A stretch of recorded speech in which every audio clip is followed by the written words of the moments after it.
अस्सलाम वालेकुम दोस्तों, welcome to my channel Nike. दोस्तों, ताजमहल जो आज से तकरीबन 300 साल पहले बनाया गया था, कैसे आज भी मजबूती से अपनी जगह पर वैसे का वैसा ही खड़ा है, जबकि उस दौर में सीमेंट या इस जैसे किसी दूसरे मटेरियल का दूर दूर तक कोई नामो निशान भी नहीं था। और क्यों ताजमहल के चारों कोनों पर बनाए गए मीनारों को बिल्कुल सीधा खड़ा करने की बजाय बाहर की तरफ टेढ़ा बनाया गया है? और क्या वाकई बादशाह शाहजहां ने ताजमहल बनाने वाले तमाम मिस्त्रियों और मजदूरों के हाथ कटवा दिए थे? आज की इस वीडियो में हम ताजमहल के बारे में ऐसे ढके छुपे हकायक और राजों पर से पर्दा हटाएंगे जिन पर कोई भी बात नहीं करता। तो चलिए वीडियो शुरू करते हैं। दोस्तों, मोहब्बत की निशानी वैसे तो फूल को समझा जाता है। अपने प्यार के इजहार के लिए लोग कभी फूल तो कभी ज्वेलरी और हीरे जवाहरात या कोई कीमती चीज का इंतखाब करते हैं, मगर तारीख में एक मोहब्बत ऐसी भी गुजरी है जिसमें फूल या हीरे जवाहरात नहीं बल्कि दुनिया भर के नायाब पत्थरों और अरबों रुपयों की मालियत से तैयार होने वाला खूबसूरत ताजमहल तोहफे में दिया गया। इस बेमिसाल मोहब्बत को करने वाला कोई आम सा आदमी नहीं था, बल्कि मुगल बादशाह शाहजहां थे। ये कीमती तोहफा शाहजहां ने अपनी तीसरी बीवी मलकाए मुमताज के लिए बनवाया था। इसे दुनिया का सबसे यादगार मोहब्बत का इजहार भी कहा जाता है। ये बेमिसाल, दिलकश और खूबसूरती की तमाम हदों को पार करता हुआ ये महल 1627 में बनना शुरू हुआ और 1659 में बनकर ये कंप्लीट हो गया। ये महल भारत के शहर आगरा में वाक़ संगे मरमर और बेशुमार कीमती पत्थरों से बनी एक अजीमो शान और बेमिसाल इमारत है, जिसे शाहजहां ने अपनी बीवी की मोहब्बत की याद के तौर पर दरियाए जमुना के साहिल पर बनवाया था। दोस्तों, हैरान करने वाली बात यह है कि आज से तकरीबन 300 साल पहले कैसे इतनी अजीमो शान और मजबूत इमारत बनाई गई, जो कि आज भी अपनी जगह पर वैसे की वैसे ही मजबूत खड़ी है, जबकि उस दौर में सीमेंट और इस तरह के किसी दूसरे मटेरियल का नामो निशान भी नहीं था। बल्कि ताजमहल के तकरीबन 200 साल के बाद 1824 में इंग्लैंड के जोसेफ नामी शख्स ने पहली बार सीमेंट को ईजाद किया और अपने सीमेंट का नाम उसने पोलैंड सीमेंट रखा था।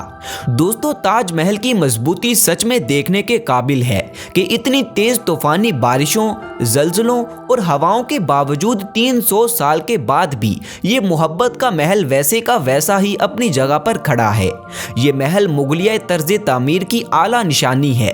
इस महल की तामीर में दुनिया का कीमती पत्थर संगे मरमर, हाथी के दांत और बेशुमार नायाब किस्म के पत्थर इस्तेमाल किए गए थे। दोस्तों, एक ऐसी बात जिसे सुनकर आपकी अकल दंग रह जाएगी कि इस पूरे महल की बेस यानी इब्तदाई ढांचा मुकम्मल तौर पर लकड़ी से बनाया गया है। ये बात सुनकर आपके जहन में भी एक सवाल तो जरूर आ रहा होगा कि कैसे एक लकड़ी को इतनी खूबसूरत इमारत के मरकज में इस्तेमाल किया गया, जबकि दरियाए जमुना भी ताजमहल के साथ साथ ही बहता है और पानी तो लकड़ी को बहुत जल्द ही खराब कर देता है। तो आइए हम आपको बताते हैं कि कैसे ताजमहल को लकड़ी के बने ढांचे के ऊपर बनाया गया। दोस्तों, इस पूरे ढांचे में आबनूस के दरख्त की लकड़ी इस्तेमाल की गई है, जो कि बहुत ही ज्यादा कीमती और मुनफरिद किस्म की लकड़ी है।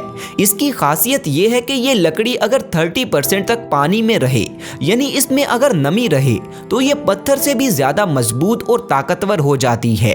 यही वजह है कि इस लकड़ी को महल के इब्तदाई मरहले में इस्तेमाल किया गया था और दरियाए जमुना का पानी इस लकड़ी की मजबूती की वजह है और इसी वजह से ताजमहल भी आज अपनी जगह पर मजबूती से खड़ा है। मगर दरियाए जमुना इस वक्त सूख रहा है और अगर ये मुकम्मल तौर पर सूख जाता है तो ताजमहल की बुनियादों में इस्तेमाल होने वाली लकड़ी में नमी 30% से कम हो जाएगी, जिससे बहुत ही बड़ा नुकसान हो सकता है। दोस्तों, एक और बात जिसे जानकर आपको बहुत ही ज्यादा हैरानगी होगी कि ताजमहल की तामीर में दालें, अंडे, चने, चीनी और मिट्टी वगैरह को मिलाकर एक ऐसी गोंद तैयार की गई थी जिसे सीमेंट के तौर पर इस्तेमाल किया गया था और इसी गोंद की मदद से पूरे ताजमहल की बिल्डिंग को बनाया गया था, जो आज भी मजबूती से खड़ी है। दोस्तों, कहा जाता है कि ईसा शिराजी नामी एक ईरानी इंजीनियर ने ताजमहल का नक्शा तैयार किया था। ये महल तकरीबन 25 साल में बनकर कंप्लीट हुआ था। इसमें 20,000 मिस्त्री और मजदूरों ने मिलकर इसको तमीर किया था। इस महल की लंबाई 130 फीट और बुलंदी तकरीबन 200 फीट तक है। महल की दीवारों पर रंग बिरंगे पत्थरों से नहायत खूबसूरत नक्श नगारी की गई है। मकबरे के अंदर और बाहर कुरान पाक की आयात नक्श हैं। इमारत के चारों कोनों पर एक एक मीनार है जो 7 मीटर तक ऊंचे हैं। ये मीनार बिल्कुल सीधे होने की बजाय थोड़े बाहर की तरफ बनाए गए हैं और ऐसा इसलिए ताकि अगर जल्जले और तेज हवाओं की वजह से इन मीनारों को कोई नुकसान पहुंचे तो ये अंदर की तरफ गिरने की बजाय बाहर की तरफ गिर जाएं और ताजमहल की मेन इमारत को कोई नुकसान ना पहुंचे। दोस्तों, ताजमहल की तामीर के बारे में एक अफवाह आप सब ने भी सुन रखी होगी कि शाहजहां ने महल की तामीर मुकम्मल होने के बाद सभी मजदूरों और मिस्त्रियों के हाथ कटवा दिए थे, मगर ये सिर्फ एक अफवाह ही है। सच तो ये है कि शाहजहां ने उन तमाम मजदूरों और मिस्त्रियों को जिंदगी भर की मजदूरी देकर उनसे ये हलफ लिया था कि आज के बाद वो कोई भी ऐसी इमारत तामीर नहीं करेंगे। दोस्तों, इस महल में मलकाए मुमताज़ और शाहजहां की कब्रें मौजूद हैं। हर साल इस मोहब्बत की यादगार निशानी को देखने 30 लाख अफराद आते हैं। वो कहते हैं ना, ताजमहल मोहब्बत की वो निशानी है जिसकी पूरी दुनिया दीवानी है। पूरी दुनिया से लोग भारत के शहर आगरा का रुख करते हैं और मोहब्बत की इस बेमिसाल निशानी को देखते हैं। ये महल इस कदर खूबसूरत है कि एक अंग्रेज इस ताजमहल को देखने के बाद कुछ यूं लिखता है कि दुनिया के लोगों को 2 हिस्सों में तकसीम किया जा सकता है। एक वो जिन्होंने ताजमहल को देखा है और दूसरे वो जिन्होंने ताजमहल को नहीं देखा। दोस्तों, इस अजीम इमारत को दुनिया के अजूबों में शामिल किया गया है। इसके दरवाज़ों पर बेमिसाल किस्म की कैलीग्राफी की गई है जो कि अपने देखने वालों को अपनी खूबसूरती में मगन कर लेती है।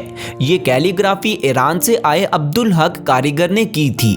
इसकी काबिलियत और हुनर को देखते हुए शाहजहां ने इसे अमानत खां का लक़ब अता किया था। इसकी खूबसूरती के लिए दुनिया भर से पत्थर मंगवाए गए थे। मुकम्मल तौर पर तकरीबन 28 मुख्तलिफ किस्म के नायाब पत्थरों को तराश कर ताजमहल में लगाया गया है। पूरी दुनिया से इन पत्थरों को आगरा पहुंचाना उस वक्त एक इंतहाई मुश्किल काम था। इस काम के लिए तकरीबन 1000 हाथी इस्तेमाल किए गए। ताजमहल की दीवारों पर की गई कढ़ाई इटली के कारीगरों से सीखी गई थी। संगे मरमर को तराशने के लिए उज़्बेकिस्तान से माहिर कारीगर को बुलवाया गया था। दोस्तों, 1857 की जंगे आज़ादी के बाद अंग्रेज़ों ने ताजमहल को काफ़ी नुकसान पहुंचाया। इसमें लगे इंतहाई नायाब पत्थरों को अंग्रेज़ों ने निकलवा लिया। ताजमहल के गुंबद पर मौजूद दांत से बना मीनार किसी वक्त सोने का हुआ करता था, मगर 19वीं सदी में इसे तब्दील करके धात का बना दिया गया। दोस्तों, मौजूदा फ़िज़ाई आलूदगी की वजह से मोहब्बत की इस अजीम यादगार निशानी की रंगत सफ़ेद से पीली हो गई है। ये बात मई 2007 में भारतीय पार्लियामेंट में भी पेश की गई ताकि इसे फ़िज़ाई आलूदगी से बचाने के लिए कोई इक़दामात उठाए जा सकें। ताजमहल को देखते हुए दुनिया भर में कई इमारतें तमीर की गई हैं, जैसा कि 1661 में बीबी का मकबरा, 1928 में ट्रिपोल्स टेम्पल, 1990 में ट्रम्प ताजमहल और इसके अलावा भी बेशुमार इमारतें इस मोहब्बत की निशानी की तर्ज तमीर पर बनाई गई हैं। दोस्तों, शाहजहां को उसके बेटे औरंगजेब ने जेल में कैद करवा दिया और जब उससे ख्वाहिश पूछी गई तो शाहजहां ने कहा, मुझे ताजमहल के सामने कैद करवा दो ताकि मैं ताजमहल को देखता रहूं। और यूं इस मोहब्बत की कहानी हमेशा के लिए लाजवाल और कभी ना ख़त्म होने वाली दुनिया में चलती गई। तो दोस्तों, आज के लिए सिर्फ इतना ही। उम्मीद है कि ये वीडियो आपको काफ़ी पसंद आई होगी। तो मज़ीद ऐसी वीडियोस देखने के लिए मेरे चैनल को भी लाजमी सब्सक्राइब कर लें। मिलते हैं अगली वीडियो में, तब तक अपना ख्याल रखें। अल्लाह हाफिज़।